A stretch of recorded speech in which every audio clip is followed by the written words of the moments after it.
2026 সালের নির্বাচনে কোনো মুখ্যমন্ত্রী ভোটে হেরে গিয়ে যদি এইটা বলেন তিনি ইন্টারন্যাশনাল কোর্টে যাবেন, তাহলে অনেকের মধ্যে একটা প্রশ্ন জাগতে পারে, সত্যি কি ভারতের একজন মুখ্যমন্ত্রী আন্তর্জাতিক আদালতে গিয়ে নির্বাচনের বিরুদ্ধে অভিযোগ জানাতে পারেন? দেখুন, বিষয়টি বুঝতে হলে আপনাকে প্রথমে বুঝতে হবে ভারতের নির্বাচন ব্যবস্থা কিভাবে কাজ করে। দেখুন, ভারত একটি সার্বভৌম গণতান্ত্রিক দেশ। সেখানে নির্বাচন পরিচালনা করে ভারতের নির্বাচন কমিশন। পুরো প্রক্রিয়াটি চলে ভারতের সংবিধান এবং দেশের আইন অনুযায়ী। তাই কোনো রাজনৈতিক দল, প্রার্থী কিংবা মুখ্যমন্ত্রী যদি নির্বাচন ফলাফল নিয়ে আপত্তি তোলেন, তাহলে তাদের প্রথমে ভারতের আইনি ব্যবস্থার মধ্যেই লড়াই করতে হবে, অর্থাৎ হাইকোর্ট, সুপ্রিম কোর্ট কিংবা নির্বাচন সংক্রান্ত ট্রিব্যুনালে মামলা করা যায় এবং সেখানে মামলা করতে পারে।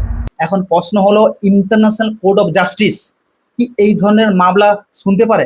সাধারণভাবে এর উত্তর হলো না।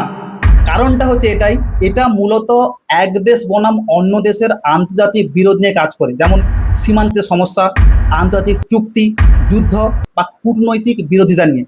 যখন কোনো রাজ্যের মুখ্যমন্ত্রী ব্যক্তিগতভাবে গিয়ে সেখানে ভারতের নির্বাচনের বিরুদ্ধে মামলা করতে কোনোভাবেই পারবেন না, কারণ পশ্চিমবঙ্গ, তামিলনাড়ু বা অন্য কোনো রাজ্য আলাদা কিন্তু স্বাধীন দেশ নয়, তারা ভারতেরই অংশ।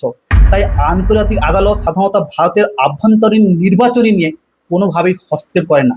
তবে কেউ চাইলে আন্তর্জাতিক মানবাধিকার সংস্থা বা জাতিসংঘের কোনো ফোরামে অভিযোগ কিংবা মতামত জানাতে পারেন, কিন্তু সেই সংস্থাগুলো সরাসরি ভারতের নির্বাচন বাতিল করতে পারে না কিংবা সরকার পরিবর্তনের নির্দেশ দিতে পারে না। ভারতের সংবিধান অনুযায়ী নির্বাচনের চূড়ান্ত সিদ্ধান্ত হয় ভারতের আদালত, নির্বাচন কমিশন এবং সাংবিধানিক প্রতিষ্ঠানগুলোর মাধ্যমে সবকিছু হয়ে থাকে। তাই একজন মুখ্যমন্ত্রী ভোটে হারার পর আন্তর্জাতিক আদালতে যাওয়ার কথা বলতে পারেন ঠিকই, কিন্তু বাস্তবে ভারতের নির্বাচনের ফলাফল এবং পরিবর্তনের ক্ষমতা আন্তর্জাতিক আদালতের হাতে কোনোভাবেই নেই। তাই এই ধরনের বক্তব্যকে সাধারণ রাজনৈতিক অবস্থান এবং জনমত তৈরির প্রতিষ্ঠা হিসেবে ধরা হয়।